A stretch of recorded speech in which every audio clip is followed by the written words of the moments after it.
Hmm. All right, so if you were actually curious with like the features and stuff, I don't know if you played around with Zoom all too much, Chris, but I, this I tried to, but then I kind of got sidetracked. So no worries. If you need to, obviously you were already in the settings and everything, playing with virtual backgrounds. You can highlight the speaker. So on mine, it for meetings it says spotlight my video when I speak, spotlight other people. Spotlight speaker. You Mhm. could also do a speaker view where it puts all of our cameras on the top, and then the main talker has the full screen. It's pretty nice and it's really good quality. Right. I like Zoom. Zoom Zoomy. Yeah, everybody's camera looks much better. Even mine looks very crisp. Yeah. Yeah, Zoom really does really good camera quality. Sarah uses this every single day, but they typically don't use a camera feature. But that's how they do all their morning calls and then their weekly meetings. Big conference calls. Right. They get over 100 people on at a time. So Yeah, we use it with Frito Lay only for a large like national like phone conference. We use Skype for everything else. So, but we had 22 people on a Zoom call last weekend and went I get it, flawless. dude. That looked amazing. Like the whole Turned out screen, good. it looked really, really good the whole time. The couple glitches where you lost the stream, but that I think was on. Yeah, I think that was just. I didn't even notice that happen. I think Farian said something, and I'm like, what? And I looked, and I must have had like a blip on my router or something like that. Not enough to kill me from the call, but enough to drop my frames and everything to kill the stream. But at the same time, we also lost Cole, so maybe Cole's connection kind of Yeah, who forced it knows? down. Bailey, do you have audio? Hmm. Oh, okay. I'm I just just being had. quiet for He's once. just being Yeah, quiet. no, yeah, that's cool. I just wanted to make sure I'm like, I haven't heard a voice yet. Oh, I forgot. What is this? Got my little friend back there, Oh yeah. my big Oh, friend. Yeah, We mine's right developed a behind new me as game of well. fetch where I have to fetch the ball when he loses it under my sofa. Yeah. I know that Very that fun. that fun trick all too well. I think Penny's sleeping with Sarah Dingo. upstairs. Come here. Come on. Say hi. Oh, don't get my Uh Oh. baby. You big baby. Oh. oh. Hi, Oh, now Papa. Jones thinks I'm loving at him. He's such a Oh yeah, you such a started a uh, trend. Uh, was I talking love? Yes, I was. he was he's You big uber dork. sensitive. I have a paw right here. There you go. Oh, Two Oh, now. yeah, you. you Oh, really do, huh? and we are entering the doodle All pose. right. Mwah. Thank you. Uh, Now, this is a great segment for using animals for stress relief exactly. That's There you right. go. and And emotional you know, support. when I can take him out in public with me, he reduces my social anxiety as well. Really? Yeah, Mhm. we're trying to work that out to get Penny into service dog training. So Very cool. yeah, it'll be awesome. My thing always defaults to my full name. It drives me crazy. I think we can even get reimbursed from Sarah's company for it. You never know. It's always Yeah. worth looking into. Well, Uh, yeah, I think if we volunteer her services as a therapy dog through her company, they'll pay for the training. well, there's somebody that trains service and emotional support dogs that we know that might be able to steer you in a direction for the program, maybe in your area. Might have some knowledge on it. Yeah. Yeah, we already Googled. There's like 3 places pretty like within this town and the next town over. So I think she's gonna start doing interviews and seeing who she likes, that sort of thing. Very cool. I'm going through my background check right now to be a crisis counselor with Crisis Hotline. Oh, nice. So That's I'm just awesome. waiting for my Oh background yeah, I check got to an come email. back. I got an email to fill something out about that. I Oh, gotta follow right. up with that. You're one of my references. Yep. Yeah, they hit me for it. I'll do that, no doubt. in the morning. No doubt. You know, they seem pretty legit, and they have to have me go through another 30 hours of training and a 6-week program, Jeez. or a 2-week accelerated plus the 30, and it's like, okay. Beneficial. Mm-hmm. Very. But anyways, thank you all so much for coming on tonight. We skipped the last one. It was kind of like just last minute. Dropped it in last week and was like, let's not push it. But thank you so much for everybody for getting on tonight. It's so cool. It's like 90 degrees in here, so forgive me if you hear like 15 fans going at the same time. Yeah, we're in a heat wave here as well. Came up to Yeah. 9 degrees Celsius today. It came up to 9 degrees. 39. Oh, 39 degrees Celsius. oh yeah, Celsius. So that's 100? Over 100?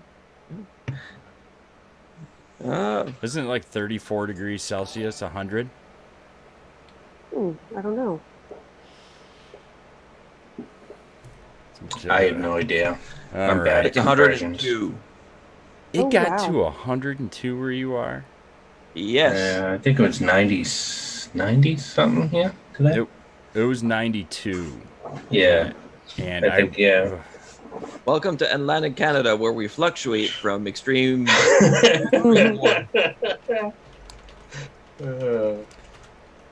So, just diving right into the topic, I just wanted to drop it right there. We kind of touched on it, just like threw it out there when we were talking about our pets earlier. But social anxiety is going to be our topic that we're going to be chatting about today. If you don't know what it is, a brief definition of social anxiety is a fear of social situations that involve interactions with other people. It could be social anxiety with fears and like negativity and, negatively judged or evaluated by other people. There's a lot of different things that can go into the spectrum for triggering social anxiety.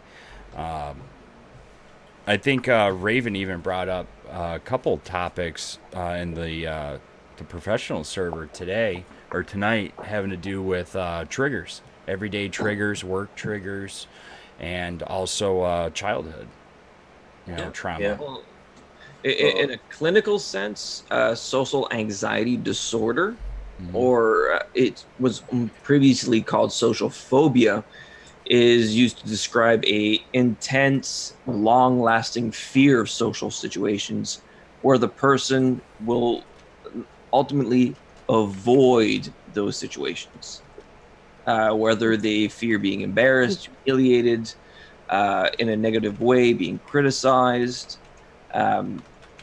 It can be very debilitating for a lot of people. Absolutely. We see that sometimes, bleed over into something that people are fairly familiar with, agoraphobia, or the inability or unwillingness to leave one's own home, which is very disabling in many ways and impairs functionality across all arenas of a person's life.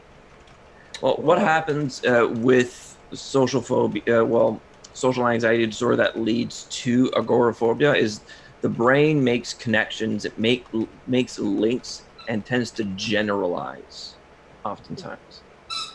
And if someone's not born with agoraphobia, they kind of develop into it. So multiple negative situations, and the brain makes the connections, and the more you socially avoid or you emotionally avoid a situation, the more impactful that situation becomes to your brain.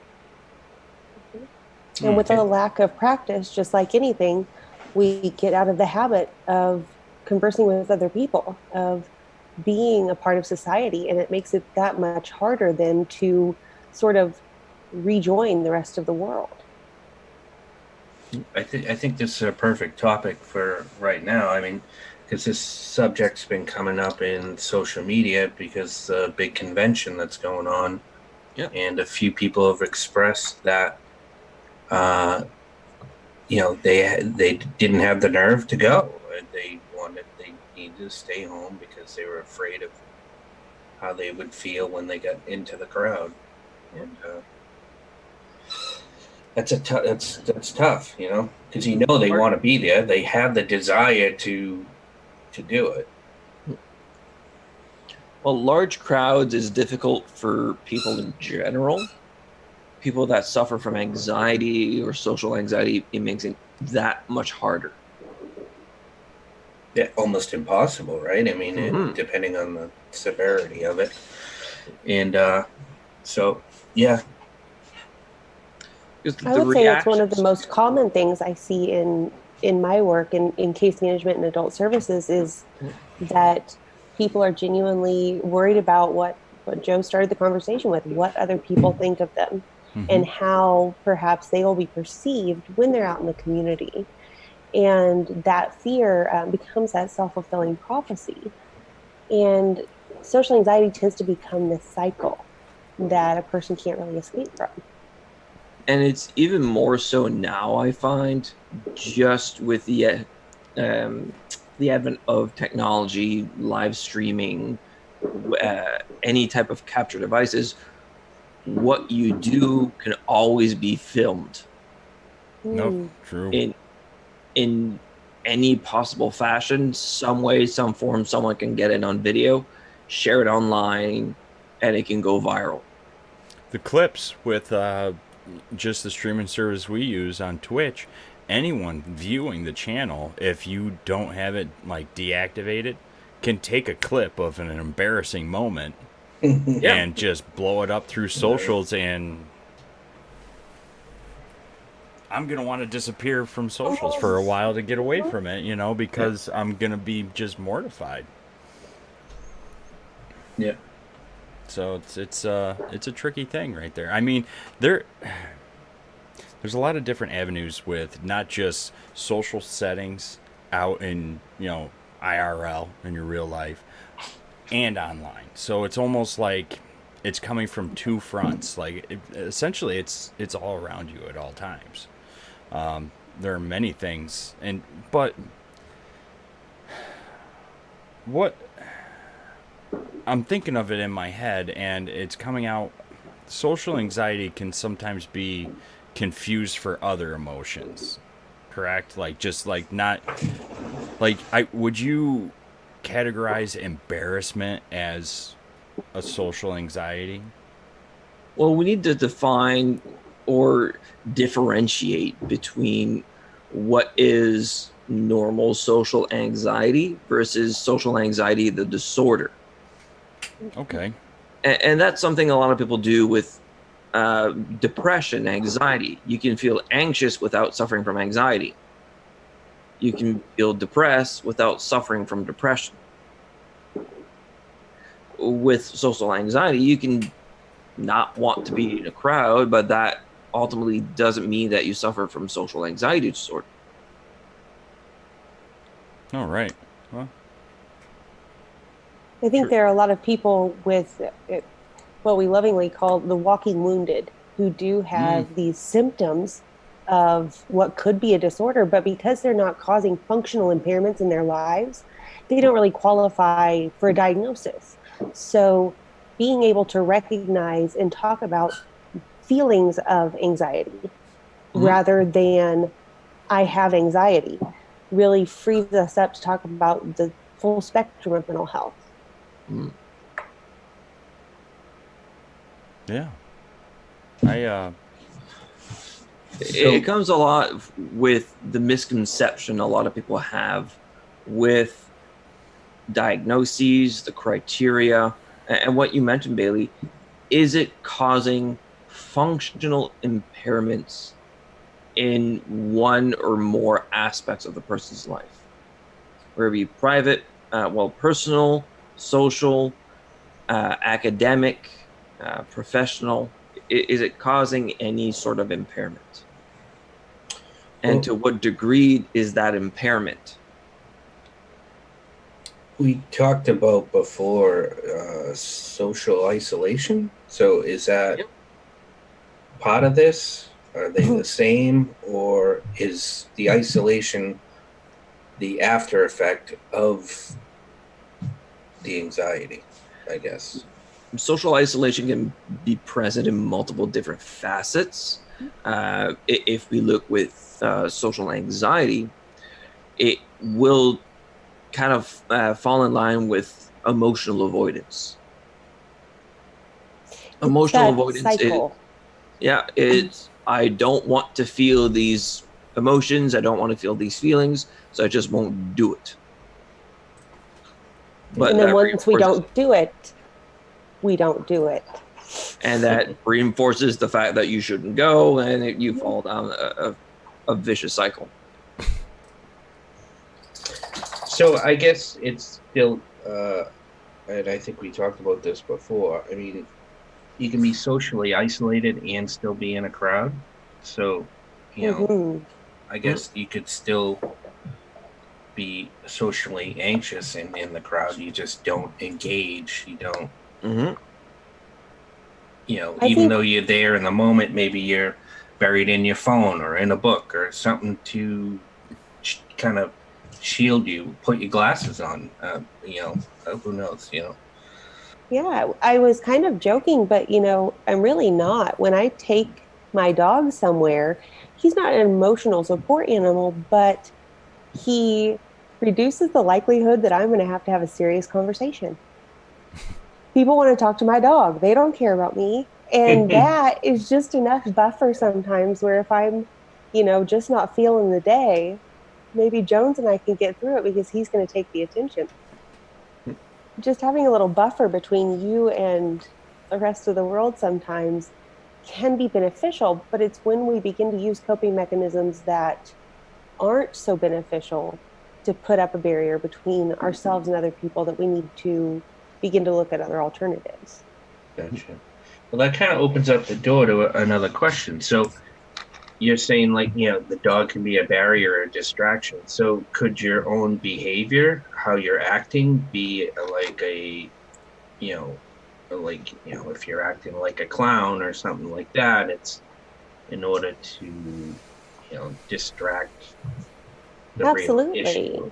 I mean, then you control the narrative, right?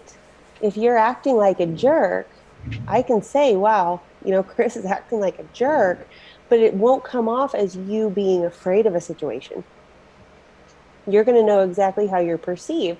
And that's one way of controlling or helping to reduce the effects of social anxiety is, you know, this hypervigilance of how we are perceived. And I heard it described one time by a clinician that people with heightened social anxiety actually have a superpower. They have an increased ability to read micro expressions on people's face and are looking constantly for that judgment that you mentioned. And so if you can think about, you know, all of the superheroes that don't want all of their powers, well, some people are really tired of this one. But we have to come up with ways to deal with it. Yes, absolutely. It's so they funny. Will pick apart a sentence, an expression, an interaction, and mull it over in their heads because their anxiety is telling them to. It lies to you and tells you that other people are going over those same things about you as much as you are. Yeah. That's when I think it's helpful to realize just truly how self-centered most people are. Because most people don't have time to think about your stuff. They're thinking about the same thing, what they said that was wrong. So I would imagine paranoia would be a symptom of social anxiety. It could be. It could turn into fear. And Joe, I think you were trying to make a point. I don't know. Maybe, like, yeah. I wouldn't say a paranoia, but just like uncontrollable worrying and panic attack. A panic attack would be a trait of like a social disorder. Yeah, social Yeah, anxiety fear. can I lead mean, into a panic attack for sure. I mean, occasionally having anxiety is common. It's just when it's chronic and it's happening all the time. And I think a big thing is being able to recognize your own triggers. You know, what is Absolutely. triggering, these, the fast heartbeat, the nervousness, the clamminess, the, worrying about what other people are going to think.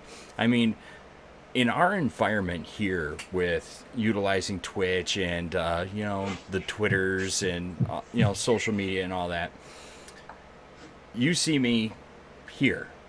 You don't see the rest of me. Well, some people that are playing a game that aren't on, don't have a video feed and this and that, you don't know what they look like.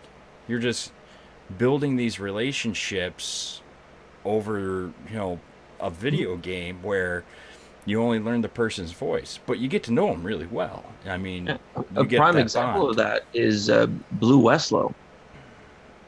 Okay. Do you know? Yeah. Do you know who Blue Westlow is? Mm-hmm. I don't think he's ever shown his face online yet. Really? Rather popular. It is rather is it a popular. streamer. Yeah. He's in the Dream Team with Mr. Fruit. I tell you the truth, off the top of my head, I don't know, but it's a great example. But Mhm. that But that's person, him choosing not to do that. right? But it also goes into what I was saying is that person who doesn't have that outlet, doesn't show their face, but goes to a PAX East, PAX West, a Comic Con, Guardian Con down in Florida, going into that social setting with the "Hello, my name is Blue" on his jet. Oh my God, you're Blue? You're Bailey? Oh my God. I've known you for 2 years and I've never Mhm. seen what you look like. It's nice to meet you. But it's the anxiety of going there, like, what are people going to think of me? Going into that large setting, I've never met any of these people, face to face or in person. I hope I live up to the expectation. But we've also been socially conditioned in terms of how we should look. What, you don't have an Mhm. 8-pack? Oh no, far from it. But we've been conditioned in how we should look by the media, and anything that is not that is considered wrong or inadequate. But ultimately, people are more than just the flesh that they wear. Yeah. But people are, like I mentioned, so conditioned in terms of what will people think of me? How will they see me? Yeah. People with social anxiety disorder oftentimes will be very concerned about that. Now, you brought that up earlier too, differentiating between the disorder Mhm. and the symptoms. Yeah. Can you guys go Well- into that a little bit more? Because it's a little like fuzzy for me. Like there's a gray area in there. Like, you can have the symptoms and not have the disorder. You know what I mean? I think Well- we make a practice of assigning clinical terms to things that are subclinical, where they don't really reach the threshold of being a disorder or even a symptom, but something that's just uncomfortable. And I don't think we need to label everything as, like Goku was saying, not everything is anxiety. There's nervousness, and there are levels to all of these feelings. So what people can have are those feelings that someone would associate with anxiety. And to qualify for a diagnosis of social anxiety disorder, there are multiple criteria that one has to meet. And that includes it rather rendering them disabled in one or more areas of their lives. So I I think have that's, go ahead. right here. So it's my Pocket DSM.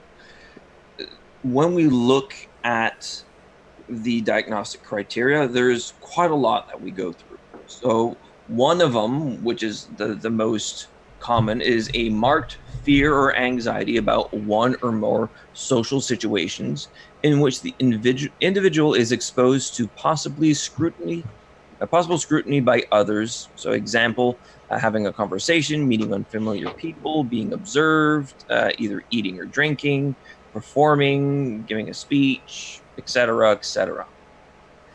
But again, with A, we need to have a stipulation in terms of, is that clinically significant? Some people are very comfortable giving speeches. Some people aren't. I'm someone that is very comfortable giving speeches, yet I still get nervous when I have to do a presentation or a speech.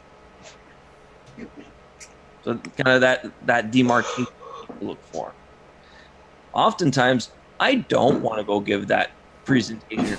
It doesn't mean that I suffer from social anxiety. It's just I don't want to. Yeah, it's the pre-presentation jitters. You know, I'm sure everybody here can, relate to that. But throughout the presentation, you feel better over time. Mm-hmm. Whereas with social anxiety disorder, you don't. Another criteria is the individual fears that he or she will act in a way or show anxiety symptoms that will be negatively evaluated. Social situations almost always provoke fear or anxiety. So the stipulation there is any social situation almost always provokes fear or anxiety. The next one is social situations are avoided or endured with intense fear or anxiety. The fear or anxiety is out of proportion with the actual threat posed by the social situation and to the social cultural context. So that's another key factor, making sure that we're taking in culture into consideration. The fear and anxiety or avoidance causes clinically significant distress or impairment in social, occupational, or other important areas of function. And it's not attributed to physiological effects. It's not attributed to other symptoms. It's not associated to other medical conditions or drugs, and kind of the main things that we focus on. But you can see when we look at the criteria, it's very specific. We need to focus on how clinically significant and impactful those symptoms are. Mm-hmm. I know I'm going all lectury and preachy and academic, but having those symptoms and differentiating between I just don't want to go give a speech versus someone that is petrified about going to a family gathering. It's something completely different. Yeah, I hear it. Well, it's hard to bring that information out that's really easy to digest without going into having it be a little clinical sounding. Well, a lot of people, they'll do is take terms and attribute it to themselves without necessarily knowing what that term means or what it entails. And the prime example I see all the time is people say, "Oh, I'm antisocial." Mm-hmm. I'm antisocial because I don't want to go into social context. Being antisocial is not that at all. Really? Someone suffering from antisocial personality disorder is someone that's likely in prison. Mhm. I was going to say, doesn't it go hand in hand with violence? If you're Yeah. social, yeah. Someone Those are that is all- antisocial is someone that is not necessarily unaware, but doesn't care about societal rules. Yeah, I grew up with a couple of people like that, and you're absolutely right. One's dead, and the other one's in jail. Mm. Mm. Sorry. But most people will say, "Oh, I'm antisocial because I don't want to go to a social context or a construct." We need to know what a specific term means. That's why I mentioned earlier the difference between being depressed and suffering from depression. I think in that case, it almost comes down to just that social isolation where somebody just says that they're antisocial. Like, I'm not going to, I'm not going to go to the movies with everybody tonight or go get wings and beer. I'm antisocial. I don't go out. Yeah, but maybe you're more likely than not, you're not antisocial. You just don't want to include yourself in that social setting. Like, you're just isolating yourself into your own little bubble. Yeah. You Well, may be depressed. or comfortable. Mhm. Uber Eats delivers those chicken Oh, wings man. now. Just so you know. If I'm doing it right, I cannot see someone all weekend. Yeah, we have something similar here called Skip the Dishes, and we actually used it tonight. Ooh. If we could go to a restaurant, we would, but with a toddler, it's a lot more complicated. Yeah. I abuse Uber Eats and Grubhub and everything else. It's like, ooh, what's so do I. DoorDash? Let's try this one. I ordered Starbucks the other day, and now that I know that can happen, I'm really afraid for my Oh, God. wallet I and have heart rate. mockingly said, you know what? I'm not going to make coffee tonight. I'm going to make some guy wake up, go get it from Starbucks and bring it to me. And then I got thinking, my coffee would be easy. It's, coffee, dark roast with a little cream. Just cool it down a little bit. That's it. The other half would be a white mocha hot frappuccino with this and that. And it's like, What? you can't put that on a nap. I mean, so I haven't done it yet. But anyways, I'm glad you brought that up. Now I know it works for Starbucks. Yeah, me and Sarah were actually talking about something like this the other day. Sorry, was I interrupting? No. And it just like I've made a lot of changes in the over the past year or two, whatever.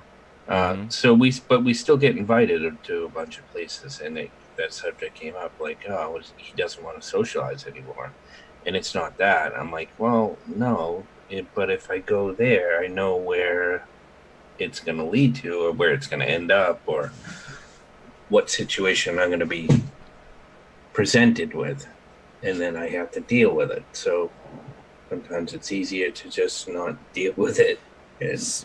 See, I get the same thing, not a similar thing. I get told from my friends that, I never go out anymore. I'm very dedicated to being home for the little ones, I go to work, I come home, I cook dinner, play with the little ones, everything. I'm home for the little ones. On the weekend, I'm home with the little ones. I enjoy my time with the kids, where my friends are going out. Like this past weekend, they went on a big 4-wheeler trip. I haven't started my 4-wheeler since winter, and now it's summertime. Everybody's out riding and everything. Throw it on the trailer, bring it out to the woods, go riding. I exclude myself from that because it's something that I can't bring both the girls with me, because one's too young, the other one's the right age, but would she rather do something else? Or the guys go out to get wings and beer down at the the airport inn or whatever, you know, Joe had, you know, when was the last time anybody's seen Joe and this and that? He never comes out anymore. Priorities, you know, sometimes priorities get the best of that social interaction. And the more we grow older, the more difficult it becomes due to expectations or priorities, but also it's you're making a conscious choice regarding that. True. Whereas with social anxiety, often people will not have that ability to make that choice. That choice is being made for them by their anxiety. Mhm. It's a good way to bring it I back am around. I am choosing to stay home and be with my kid rather than go out with my friends. There's a big difference between can't and won't. And people with social anxiety disorder will tell you it's not that I won't go out, I cannot get out of the house. I cannot face that situation.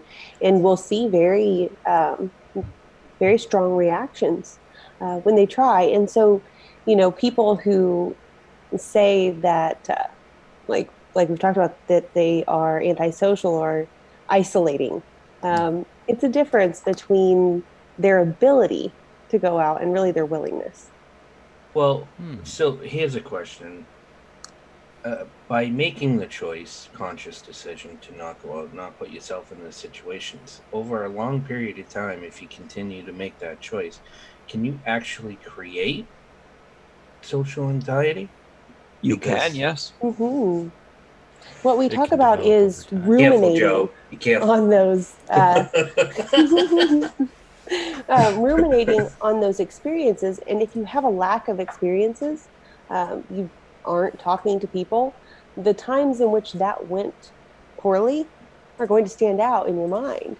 And I think Goku was talking about it earlier, how that's what we tend to focus on, and we make them very big deals simply because we have very few experiences with it.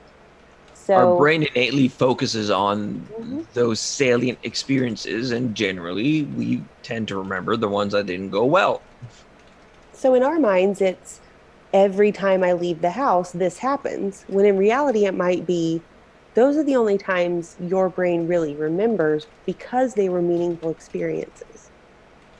Well, yeah, I mean, it's like anything in life. No one remembers the last good thing you did. They only, you and yourself and everyone else only remembers the last bad thing you did. I mean, that's Mhm. just, you know. True. We actually have a question in chat here from Rock City Roller asking if any of us have had any experience with the new herbal types of medications for anxiety, such as the CBD, essential oils. Yeah. In a clinical sense, I haven't tried any of them, but I have a lot of clients that have. Essential oils, the science is still kind of flaky on them in terms of their efficacy. With CBD, there's a lot more science backing the properties that they can have. The only problem I've come across with the CBD, so I'm actually building a dispensary right now in one town over. And the problem is that there's no one regulating. So what it says on the bottle may not actually be true. So like the levels, some say they have THC, some say they don't have any, or a different. This one has so many milligrams and all that. It's all Right. kind of I think It false. says it's like a Here it's a little bit more 0.3%. regulated Yeah. Mhm. because with Canada, it is legalized, but legalized within dispensaries, Mhm. meaning they're government-run dispensaries, and I think because of that, they're a lot more regulated. Right. In my office, we actually have not necessarily a broker, but kind of a middle person in terms of helping people better understand what they need for them. They've built the programs for the province even prior to the legalization multiple years prior, and they talk about the benefits of CBD and the THC, two different properties, but oftentimes it's not what people think. It's not, you're going to go get some weed and smoke it at home. Classic. Yeah, is you're going to get it in a capsule form. You're going to take it like any other medication in the morning, and it's just going to work like any other type of medication throughout the day. It's Right. going to essentially kind of take an edge off, make things a little bit easier to deal with. I have a client that suffers from PTSD. He has a prescription for THC tablets to help him sleep at night. Yeah. Not enough for him to be high, just enough for him to be able to sleep. Right. It's interesting that so the one that I'm working on and talking to the owners and the project manager and stuff. So the way it works here is in Mass, if you're selling medical, you have to grow 70% of your own product in house. If it's recreational, you can buy it from, you can outsource it. The reason why I'm saying all this is the problem is there's only 2 companies in the entire state that can test any of this product for all these dispensaries. So they can't even, they can only operate for like a day or two and then they have to shut down and another day or two. But anyways, the story to all that is even at that, the regulations, it's just the numbers they're false. They're not true. So it's kind of like a broken system right now. It's kind of a crap shot. Right, which is the argument of why the federal government needs to get into it. So I don't want to get into it too deep, but anyways, Well, you need to be very careful. And like these people are the 1%ers. These people that I'm working for are dirty, filthy, like disgusting rich. They're just bad people in a sense, you know. well, But they spend a small fortune on false propaganda. So you need to be careful. But with here in Canada, like I said, it is legalized, and the science it's still new, but a lot of the science shows that we can have great benefits. Mm-hmm. Yeah, It helps kids with Tourette's. It's helped with Parkinson's. It's helped with PTSD, anxiety. Joe, what were you trying to say? I've experimented with CBD all the way through because it's legal in New York. It's everywhere. My other half uses a balm, a CBD balm. She rubs on her back, her feet, stuff. It does help. Takes a little bit of the aches away and this and that. I've tried just experimenting the gummies. Made me feel a little bit tired. Not really, it doesn't make you feel high or anything. It just kind of just brings you to a certain level, and I guess you could see it as like a natural, like I say natural, but an alternative to taking like a prescription drug for say anxiety or an herbal stance on like aches and pains and stuff like that, or sleepiness. But we've been traveling back and forth, and I tried it. What worked for me was a 1-1 blend, and I think it's just talking to the professionals at the places to find what works best for you, if that is a direction you're looking to explore more. I mean, you can't really take my experience, Chris' experience, Goku's, Bailey's experience for yourself, because everybody's different.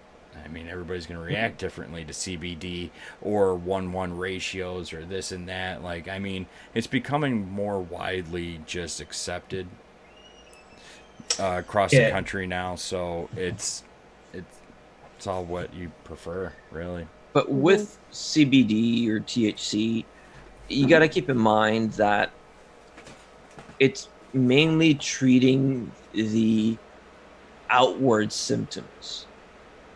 It's not treating or working on the source of why they're there. Anxiety and stress is something entirely normal. We all feel stress. And if any of you say, "Oh, I never feel stress," I know you're lying. Stress is entirely normal. Stress is beneficial. It becomes non-beneficial when it gets to a point where it impacts your life. But we need to understand the whys it's impacting your life. What's the thought process behind it? Right. That's Yeah. how you really address the social anxiety aspect of it. Otherwise, you're treating the symptoms, you're treating the racing thoughts, you're treating the shortness You're of playing breath. whack-a-mole. Yeah, it's like any other self-medication if you're not choosing to then go deeper and work on the things that are causing it. Well, yeah, that's just, I mean, a small touch of social anxiety could almost be beneficial in the way it would help you or make you observe, the situation you're about to walk into, maybe be more aware for a moment. But it, like you said earlier, maybe, it's when it gets to a level where you can't get past that first 30 seconds, Hmm. or something like that. But I could see, like, because I know, like, sometimes, I do woodworking, and some of the projects like we're doing, it's nerve wracking. So I get anxiety over it. But I find that when I get that feeling, I then force myself to slow down. I analyze what I'm about to do.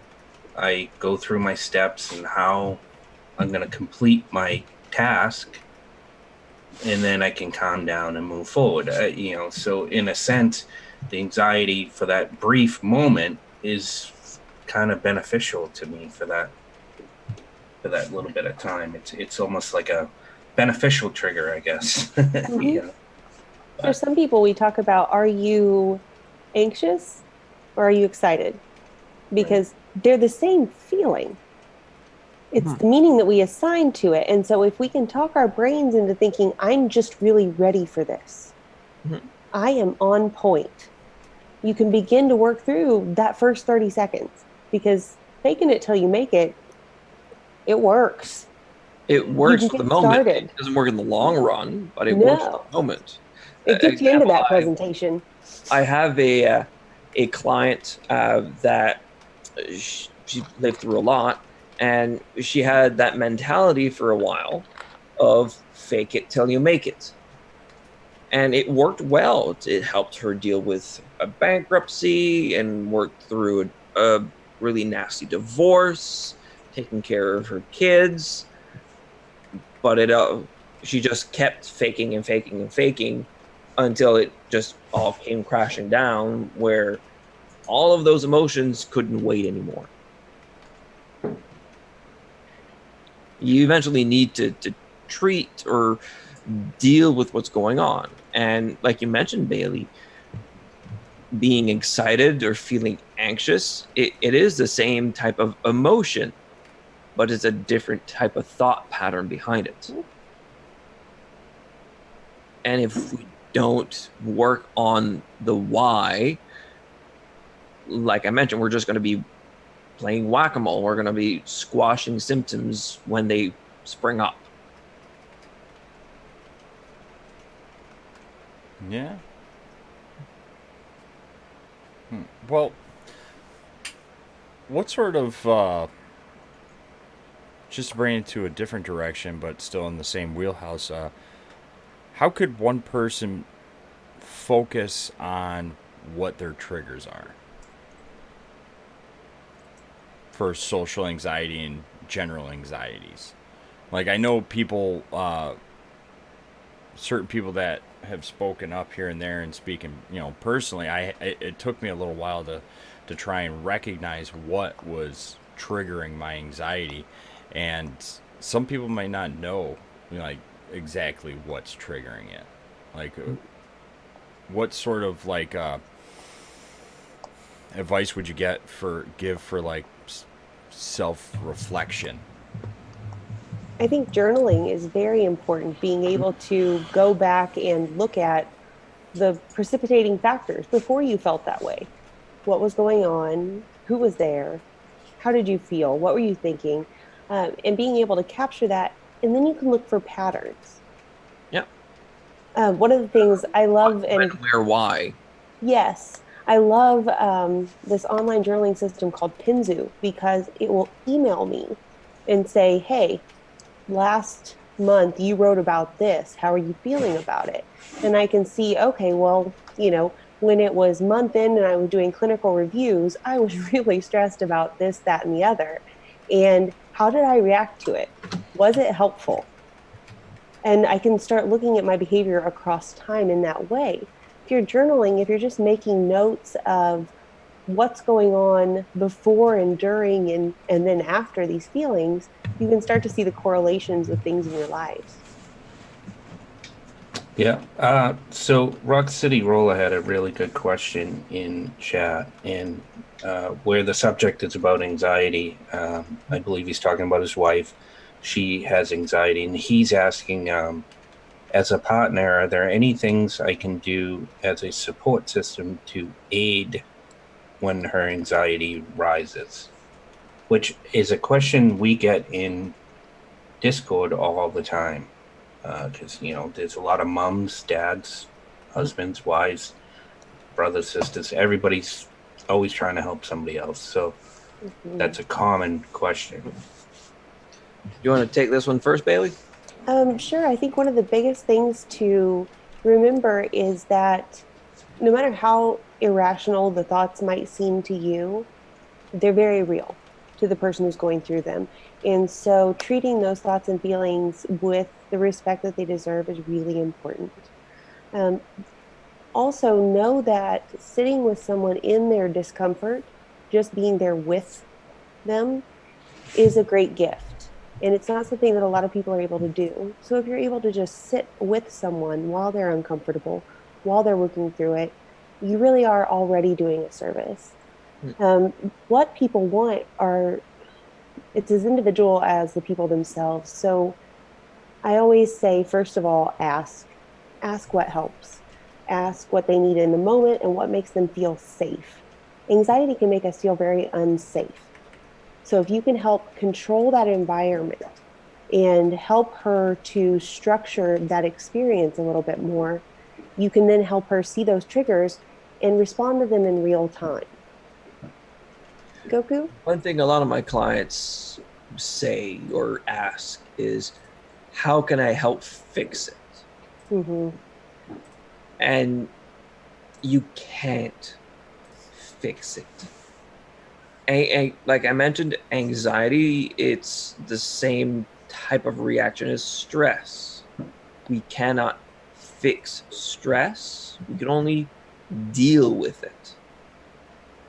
Because stress is normal. It's beneficial. We shouldn't fix it. We shouldn't avoid feeling these feelings at all costs. That's where social anxiety comes in. It's trying to avoid any possible negative consequence. Being able to, like you mentioned, just be there. Being a support, meaning you're not trying to fix what's going on, you're just there to listen. Mm-hmm. Even if you know it makes completely no sense what they're worried about, just listen. Let that person work it out. Yeah. And while listening, even though if you think it's absurd, validate their feelings. Mm-hmm. I think that's a big one. 9 out of 10 times that's what they're looking for, is some type of validation that things are gonna be okay, or that whatever they're worrying about is gonna work out, or you're gonna get past it, or something. And you don't have to agree with someone to validate them. You don't have to buy into the thought process that you may find reasonably irrational. But Mhm. you can say, that sounds really uncomfortable. That must be really scary.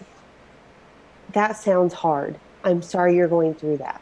None of those things feed back into the thoughts that are bringing these feelings up, but they do address those feelings in a way that shows empathy and understanding, and that you're not belittling what they're going through.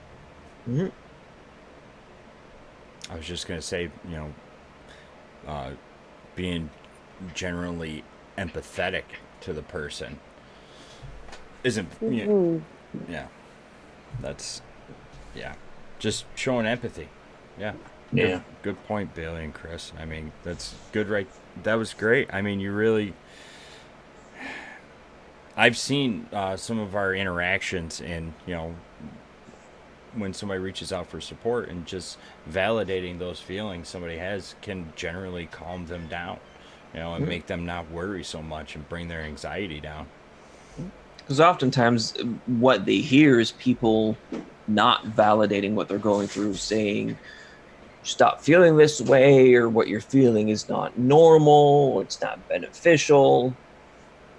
Mm-hmm. Why are you worried about this? Yeah, that comes up all the time, and it because that's what leads to the anger. And as soon as the anger starts, the frustration, then that leads to the anger, and then it's almost impossible for them to get out of their own way. So, Frustration leads to anger, anger leads to hate, hate leads to the dark side.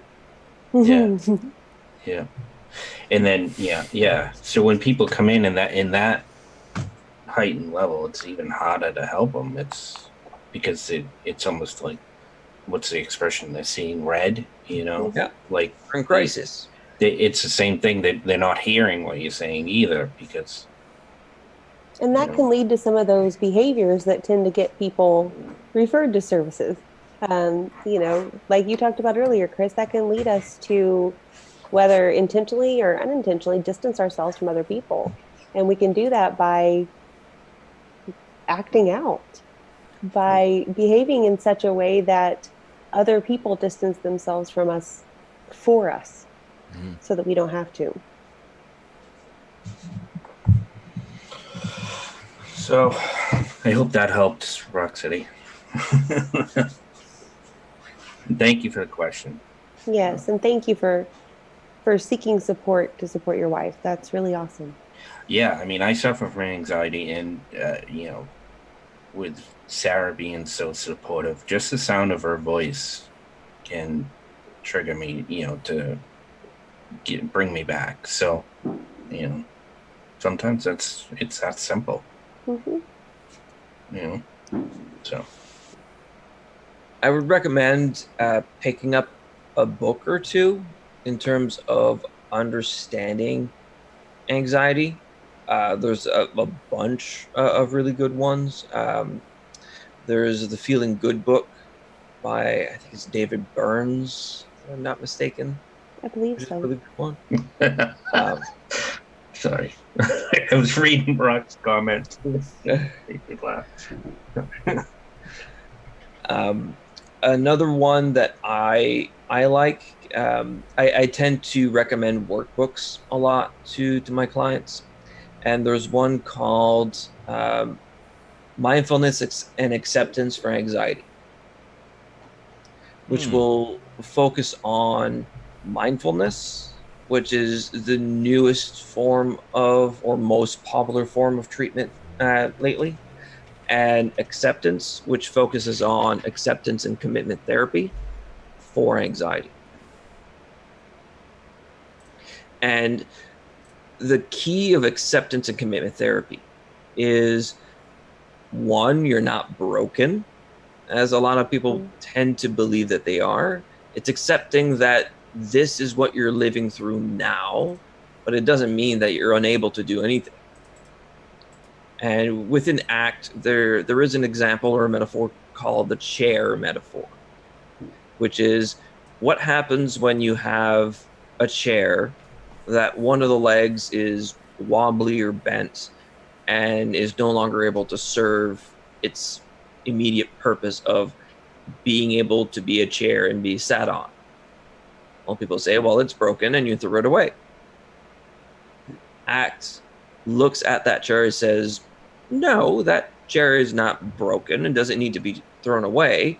It may not serve the immediate purpose that we would want it to, but we can put it somewhere else and it can be decorative.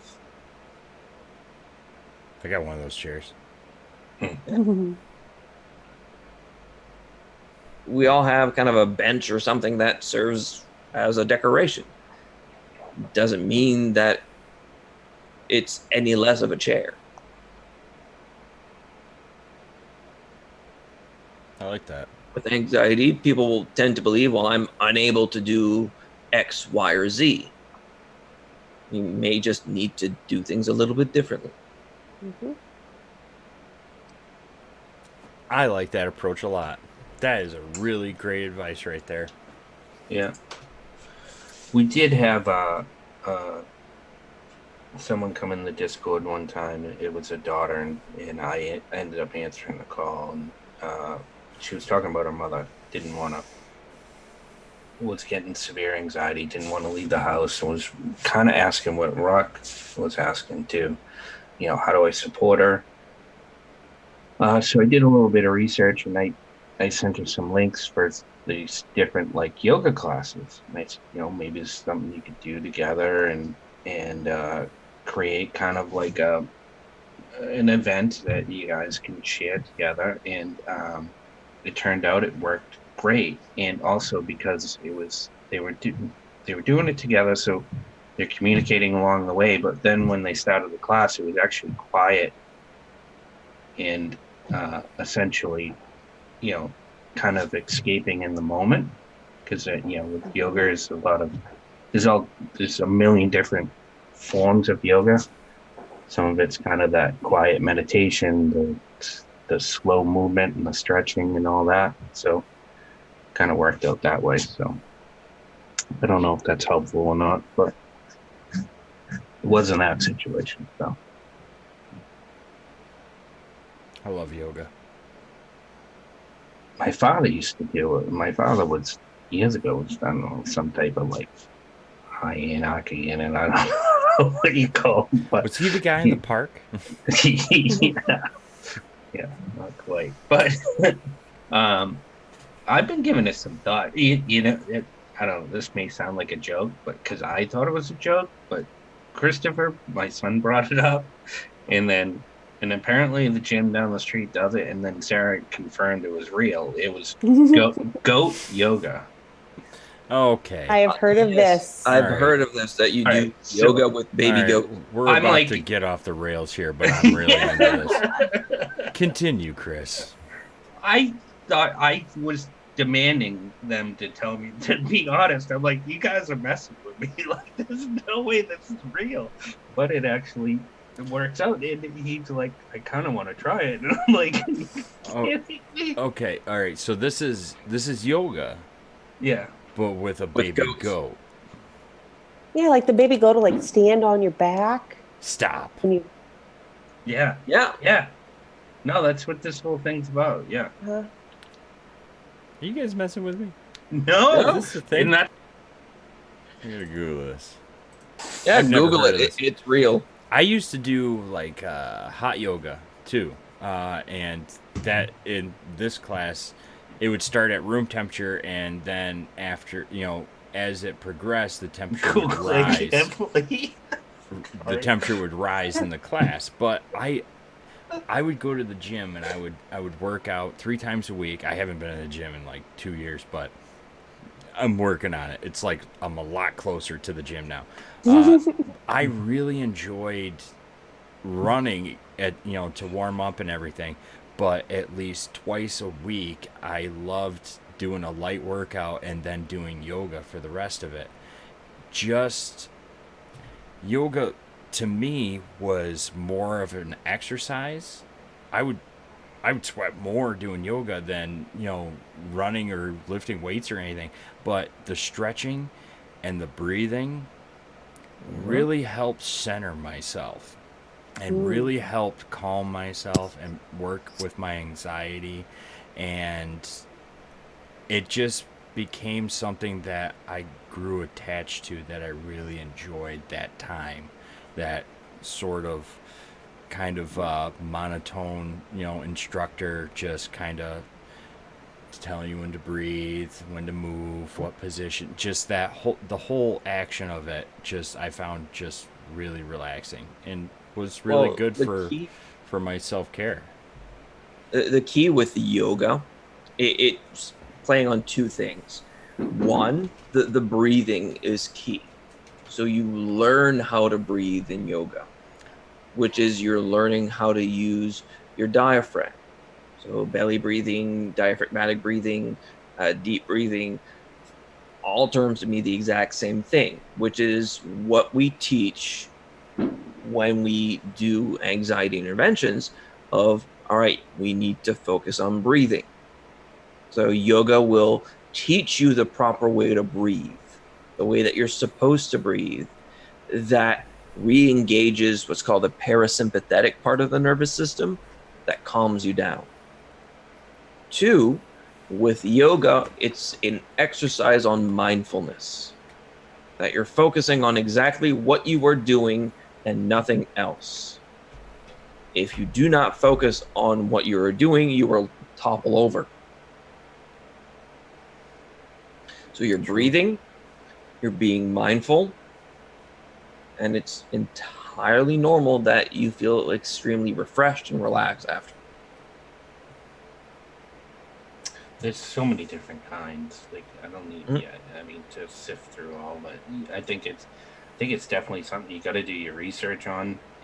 I thought it was just different techniques, but now apparently you got to find the right animal to walk on it. There was dog yoga. Jones and I are going to be trying this later. Well, there you go. Jones is probably the same size as the goat. He's not standing on me. He tries it enough. We're not going there. I love it. Well, we are just over an hour, about 7 minutes. I don't want to tie everybody's evening up. We try and keep the Let's Talk to right around an hour. So I think we'll cut it here. But does anybody have any final remarks or anything they'd like to say about social anxieties or any of the other topics that we talked about? We actually perused quite a few topics tonight, including goat yoga. Yes. What will they come up with next? Right. Well, as far as social anxiety, I would say, start off slow and try to reach out to people through text like we do in Discord, and kind of work your way up. Maybe try to get to a buddy system that we were just talking about for the conventions.